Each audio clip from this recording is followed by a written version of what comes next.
Okay, hey Alex. My name Hiya. is Jock. Me and Costa are in Western Sydney University. We're doing an article about Speldour XR. So, if Yep. you don't mind, did you want to give us a bit of an introduction about yourself? Yeah, so I'm currently working with uh, Erin. She's the one who's running this music magazine, and she had the idea to do a thing on the Splendour XR thing. So I was more on the technical side, helping her set up and just trying to make it as smooth as possible over the course of those 2 days. There were some hiccups, but it was pretty smooth for most of it. Yeah, that's good to hear. So I'll start with the first question. So the first question is, describe the setting up process for Splendor XR. Yep. Okay, so depending on what we wanted to use, there were a few different things that we had to install. So we have a VR headset sitting around, so we thought, okay, well, we'll use that because that is probably the most immersive experience. So to do that, we had to install, one of the native programs for the VR headset, and then there was another program which I'm blanking on the name of it now for some reason.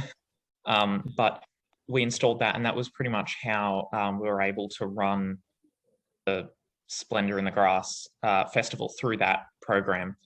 And it was like joining a server where you would then, link up with a bunch of other people doing the same thing. And it was like a big lobby where you'd all walk around, but you see each other and interact with each other. That's good to see. Also, my second question was, what was your reaction to Splendor being vertical this year? It was pretty surprising. We found out about it like the day before it was actually going to happen, so we Oh, we had to prepare pretty quickly. Uh, but yeah, it's pretty interesting to see some festivals now going virtual. This was the first time we'd ever actually tried something like that. It was yeah, it was a bit temperamental to get everything working smoothly, but once it was working, it was pretty enjoyable. okay, wow. Were there any difficulties with picking a certain website and why being vertical? Um, yeah, so when you'd go in, when you had the itinerary of, when the acts were going on and everything, um, it was kind of difficult to, I don't know, locate where you were meant to be and at what time Oh, and everything. One of the other issues that we had is where we set up, the internet was going through a bit of a rough patch for a couple of days, which was really bad timing. But because of that, it was really difficult to actually get the live stream version of the video that they'd pre-recorded up on those virtual screens, those uh, those projector screens in the VR world. Uh, but we could still hear everybody move around, and that was okay. It was just actually seeing the video, and sometimes the music would cut out, but we're pretty sure that was just dependent on our internet being really slow because everyone else seemed to be really happy with the way that it worked. okay. Okay, so that was basically you answered my third question, which was, Hmm. were there any difficulties with the setup or VR? And Yep. this is not a question, but did you have an opinion with artists recording their set compared to actually recording live? Um, it was interesting, but I feel like it worked pretty well for some of them. Um, that it comes down to personal preference, but I found that the pre-recorded ones were actually really cool. Bandmade in particular had a really great pre-record because the lighting and everything was just perfect, and there was no bumpy spots. Hmm, Whereas if you did it live, I feel like it'd be just a little bit more difficult to coordinate everything perfectly. yeah. Also, another question that isn't involved, but I just want to know, how was your vertical musical festival experience compared to Splendor being live, like the way it used to be? Uh, yeah, so it it's definitely different. It's not like going to an actual festival. Like there is a fundamental difference between going to a festival in real life and going to a virtual festival. Um, it feels a lot different being there, and I don't know. I always got the sense that at the end of the day, it was still just standing in a room with a VR headset on.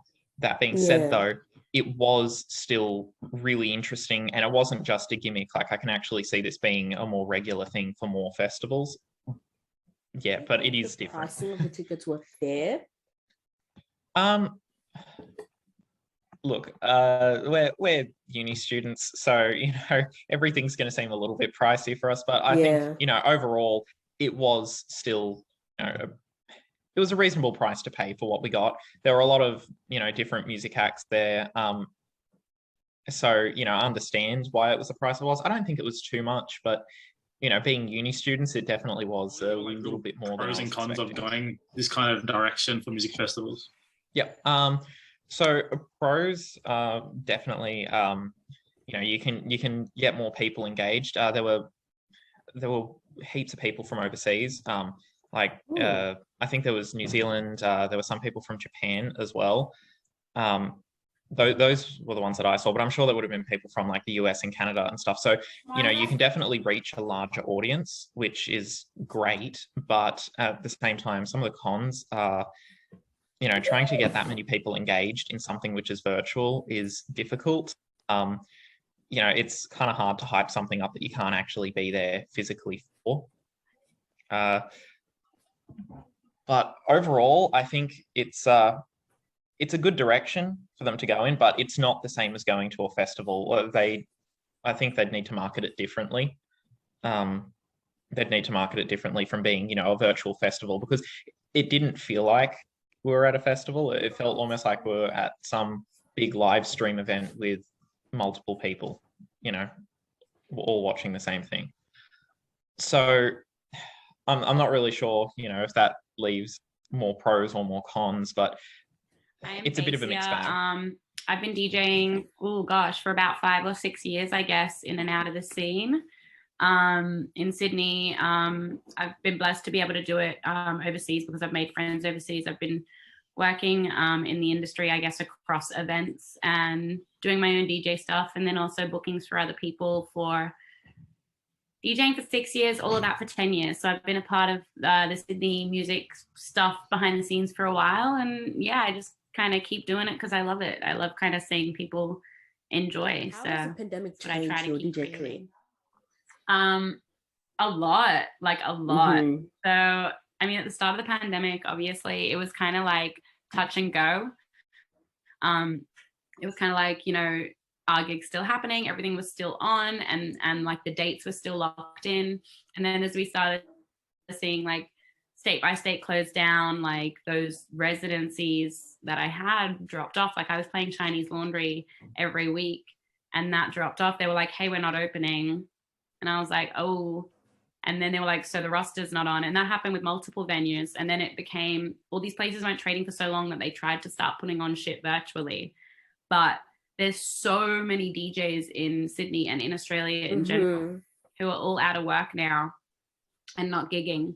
So everyone's grasping for their residency or their weekly slots back. And the virtual slots that were out were not many, if any, So that became, I guess, more of like a struggle. And it kind of became like, you kind of got to work it out for yourself. And then shit came back and shit opened back up. And I was gigging again 4 or 5 times a week, and it was great. And I was taking on private bookings, corporate bookings, government bookings, like club bookings. It was good. And then literally like a month and a half ago, when lockdown started to come in or whatever, and shit started to go haywire, those bookings slowly started to drop off. So the first 2 weeks of bookings, like I was working, because I work from home full time, because obviously through the pandemic, it's affected DJing, and I also work as an agent with booking and touring for audio packs. So it's affected that work so much. Like I haven't toured my artists all year. For a year, I've had artists that I've signed, have just never been able to get them out on a show because of COVID since signing. So it's really sad in that fact, because all these artists are dying to perform. But then, all of this stuff started back up. We were doing it like 4 or 5 times a week, at least DJing or doing small shit. And then it started to stagger back down. And so the first 2 weeks pulled out. Speldour was filmed literally as lockdown was coming in. So we just made it. Made it.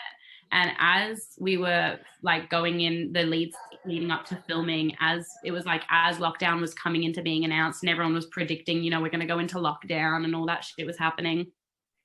And we were all in the group chat like, oh, is it going to, should we like, are they going to reschedule filming? What's going to go ahead? Like, da, da, da. They ended up pushing ahead with filming, making it in before all of this shit went crazy. And we've been in lockdown since. So Yeah. if we hadn't pushed through and made sure that we were okay to go film in accordance with New South Wales Health and made sure like all this shit and done everything and da-da-da-da, and if Splendour hadn't pushed us ahead to film that month and a half ago or whatever, then there wouldn't have really been a Splendour stream for any of the Sydney artists, you know? Everyone would have been full. Like, it's crazy. So it really, really does affect not only your, I guess, virtual gigs and the flow of how many gigs, but shit like lockdown, like different levels of COVID affect different levels of what the fuck you can get done. Excuse my language. But all like, goods. for example, like, you know, you might be a DJ who's got sponsorship by like a brand or whatever, and you can go do a shoot or whatever when you're not in a lockdown. But currently in a lockdown, those people wouldn't be able to go do all of that shit. So it is affecting the music and events industry in more than just their gigs. It's literally like their sponsorships, their incomes, their passive incomes, like all this shit can't happen. But you know, if everyone can just get jabbed. In person, yeah. Compared to now, what were some pros and cons that you witnessed with Speldour XR? I mean, I think that the Speldour XR pros and cons were its compatibility with different devices. Obviously, you're not there in real life, so it's just not the same as like being there, you know? Yeah.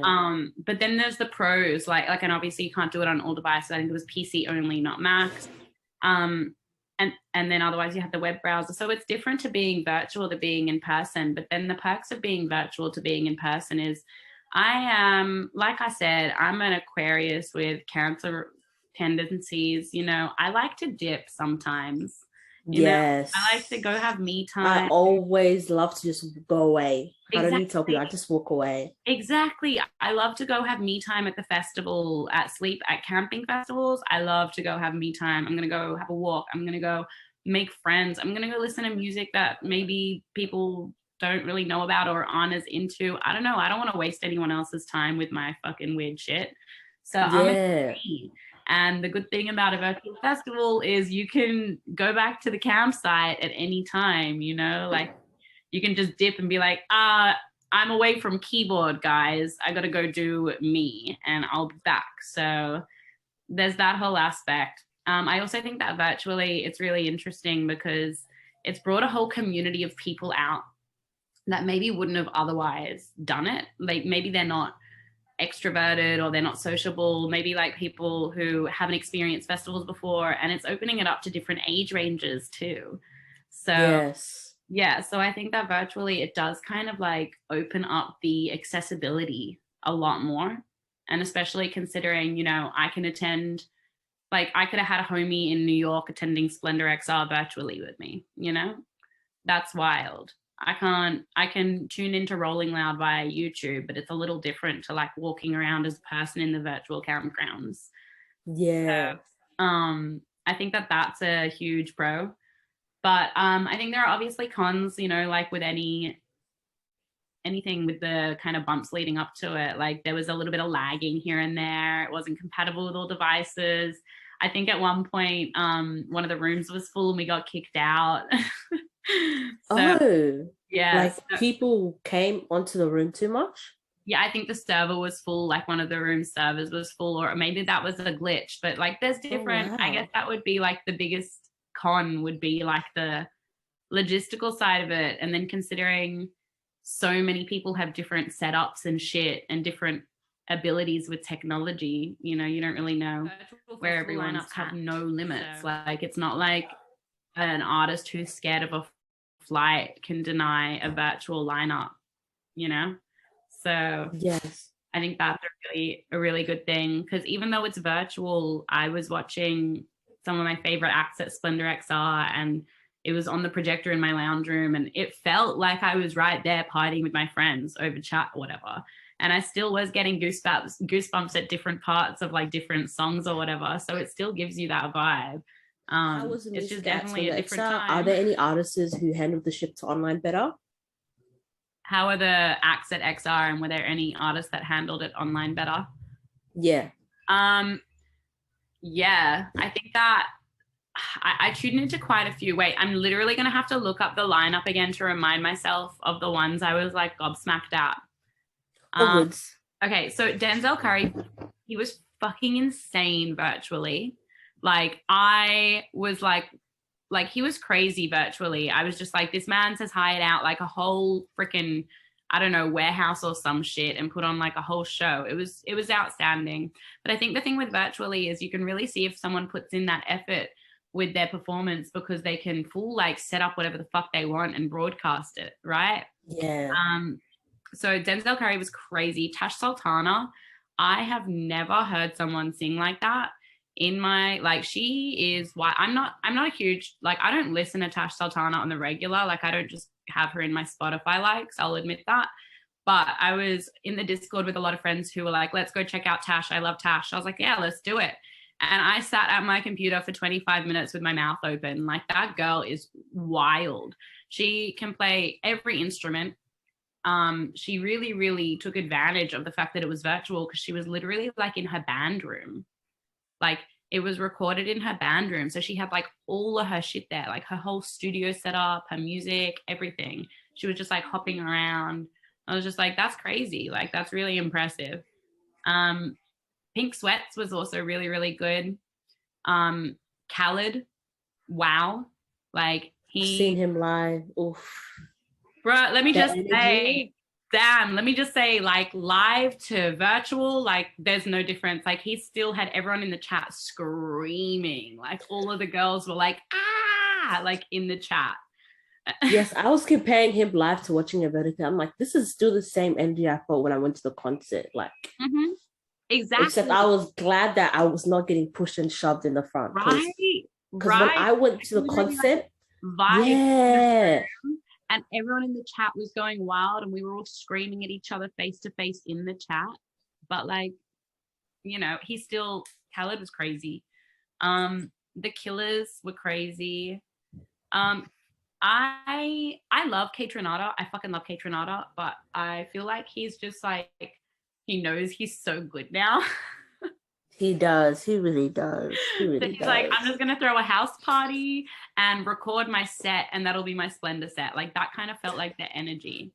That's the thing. I've also noticed a lot of people saying that they didn't like how some artists pre-recorded, when it's like we're in a pandemic. Can you at least give us something to look forward to? Yeah, exactly. No, exactly. Yeah. I would say those were my standouts, probably. Yeah, let me see who else. I missed Grimes because I was playing, so obviously I watched myself. Grimes. Oh yeah. I remember I heard there was some problems with Grimes' set. Oh really? Well, yeah. they should have just come to my set, bopped on over to the Smirnoff stage. I would have set whoever was lacking on vibes right up. And then locally, I caught Kat and Calmel. They are so cute and they killed it. Freaking little voices of angels. And I like their set. Their set, I think they changed 3 times. Yeah. And their ending song was perfect. And they were so cute the way they spoke to the crowd too. Like they really interacted well, because obviously they have a great dynamic being best friends and performers together. But then they had this great dynamic with the camera, because obviously I guess they both know how to use social media quite a bit.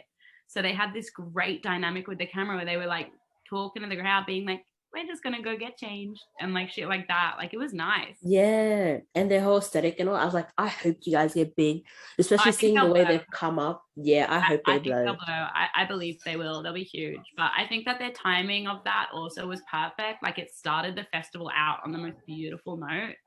Like, yes. I don't know. I went in and tuned in and everyone was like, we're all watching Kat and Calmel. And I'm like, they are fucking killing it. Like, I recorded this and I watched it like repeatedly. I was like, yeah, if this was live, if only this was live. They're gonna be fantastic. Once COVID's over, like, but I think what's also really freaking great in regards to COVID for performers is some performers who may have anxiety or whatever. Like, I know I personally have my own mental health disorders, and sometimes I psych myself the frick out before a set IRL, like if it's a big one, you know? So like different festivals I've played or different support acts for big names, like it's a lot of mental health work to kind of like get up there and shit. So Yeah. you know, sometimes you'll hear an artist and it'll be at freaking, you don't know, it'll be at Glastonbury or some shit, but there's been so many artist performances where they've started out and you can hear at the start they sound all shaky and weak, you know, and then maybe by the second song they're okay, by the third song they're good to go, you know. So